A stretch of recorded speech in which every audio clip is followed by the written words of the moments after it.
Master Show. Let's get our special guest on. Now, weighing in at 18 battles and has faced some heavyweight opponents such as Ladaze and 100 Bullets, repping Rise Up, coming out of Canada. Now, this is Oshawa, a little bit outside of Toronto. Ladies and gentlemen, coming from King of the Dot. You know, this is our first King of the Dot guest. Welcome, young Casper, to the BattleScene AHAT Wrap-Up. Yeah. Casper, what's Rise good, up, man? Nano Nickel. I'm in here. What's up, guys? Hey, man, what's good, man? Thanks for coming on. We appreciate having you. I appreciate you guys inviting me.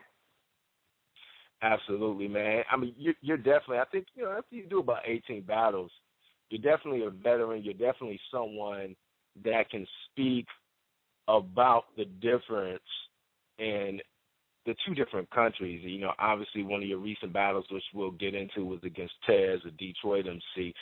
Talk to us about the differences that you see between Canada, you know, Canadian battle rap and American battle rap. You know, I don't even want to say, you know, King of the Dot versus Smack. Just the differences, because I know you came into Michigan to battle Tez, but just talk to me about some of the differences you see in the culture. There's a little bit of differences, but at the same time, it's a lot alike. Like, I think maybe America has a lot more battle leagues, so there's a vast amount of battlers in America. Like, now you even have transgender battle rappers. Like, everybody's coming out. You have young battle rappers and stuff. So, I think America leans more towards aggressiveness and gun bars. In Canada, I find that we rely a lot more on maybe wordplay or jokes or stuff like that. But it also goes across the board. Everybody else has their own material and what they want to do and what lane they want to take in battle rap.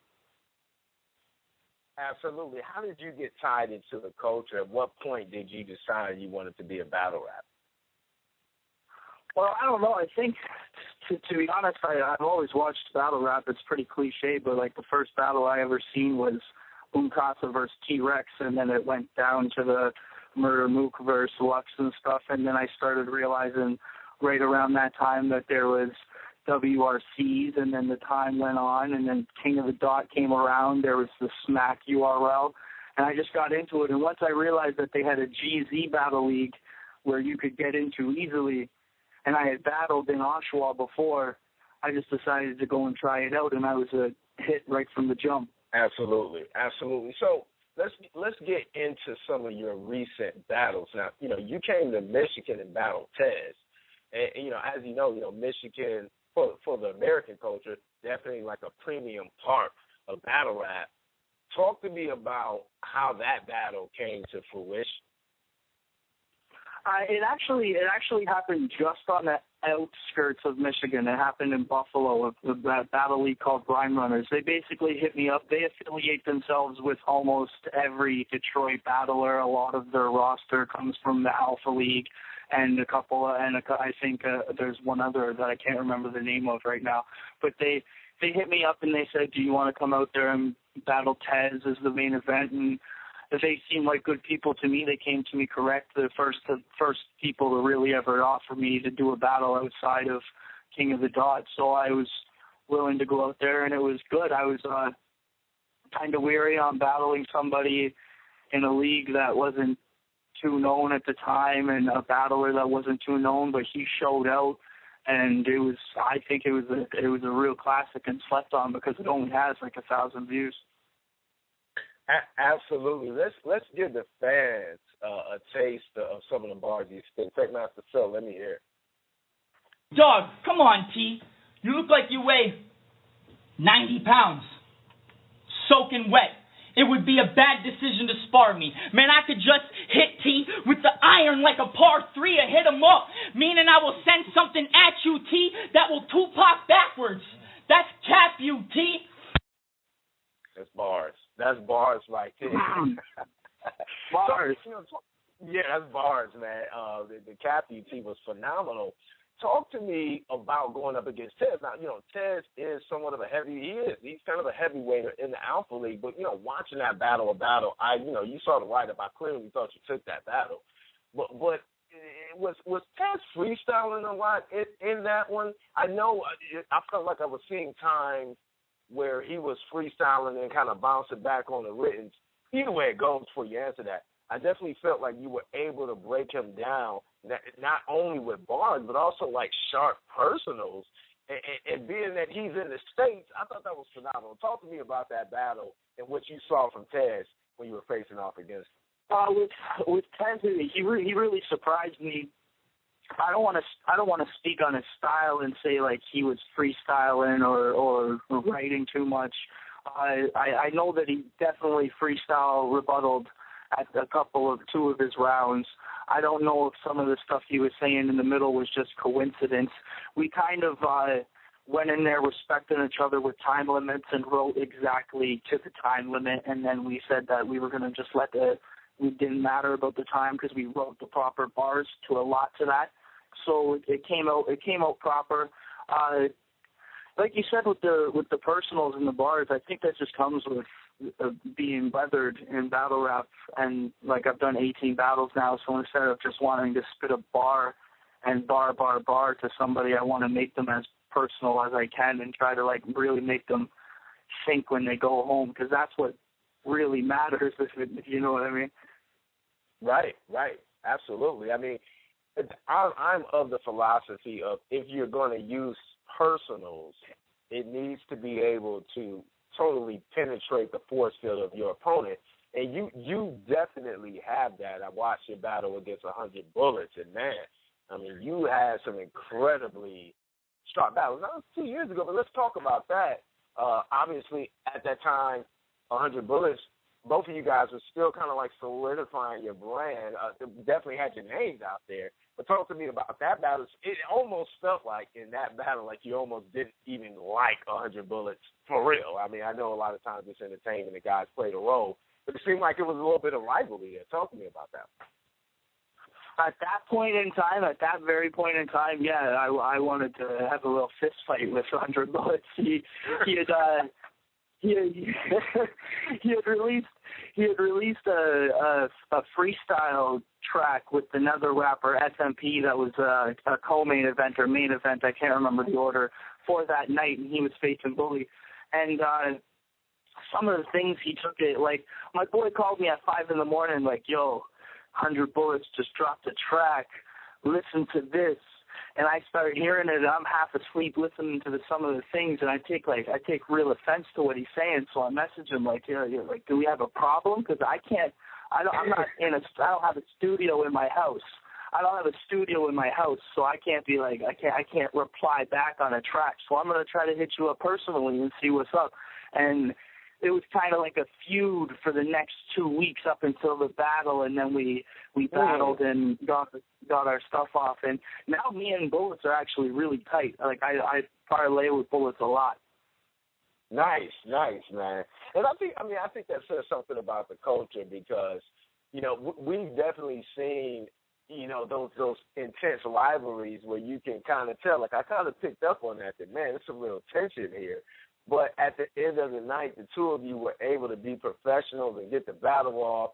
It wasn't like mad versus serious. And now you guys are really cool, almost exemplifying the fact that battle rap does allow you to kind of get your frustrations out in a way that normally would get guys locked up. You still release aggression. You still say some disrespectful things. But at the end of the night, you walk away from the shake hands.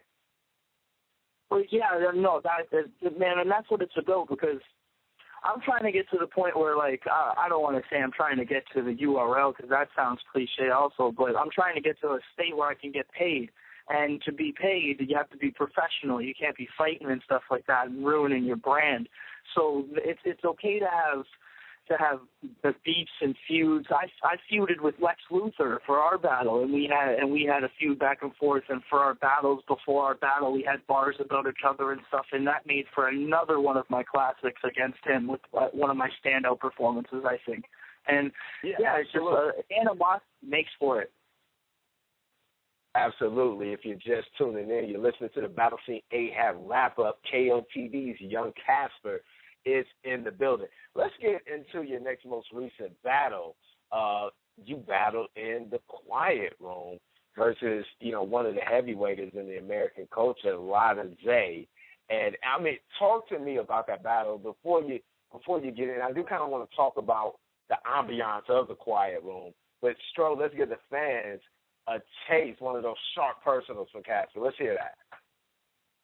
So I don't give a fuck if you're Abbo's gun-toting queer leader. Bring it on. These things are my hands, pom-pom, and I ain't a cheerleader. So you can line up your whole crew lot. I'll leave nothing but dead soldiers after I run through your team, busting arms like Red Rover. Rise up. Bars. Schoolyard bars. Schoolyard bars. Absolutely. Now, that was a tough battle. Honestly, I felt that Lotta edged that battle, but definitely a good showing by you. But just talk to me about that whole ambiance of being in that quiet room. I know a lot of battle rappers actually write their punchlines with the thought that they will get the crowd response. Obviously, when you battle in the quiet room, that's not going to be there, at least for the first two rounds. Talk to me about that.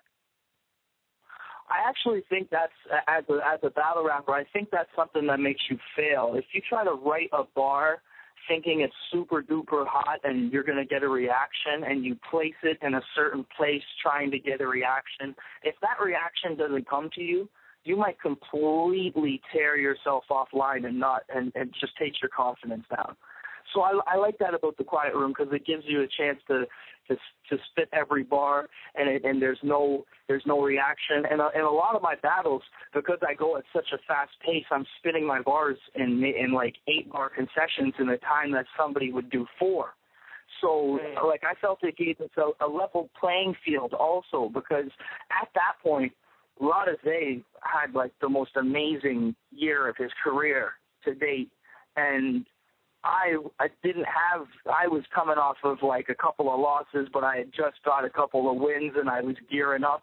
And I think it gave a level playing field, because if we would have done that in a big crowd, they might have not known me and gravitated towards my stuff as much as somebody like Lotta Zay, who just had one of the biggest years of his career. Absolutely.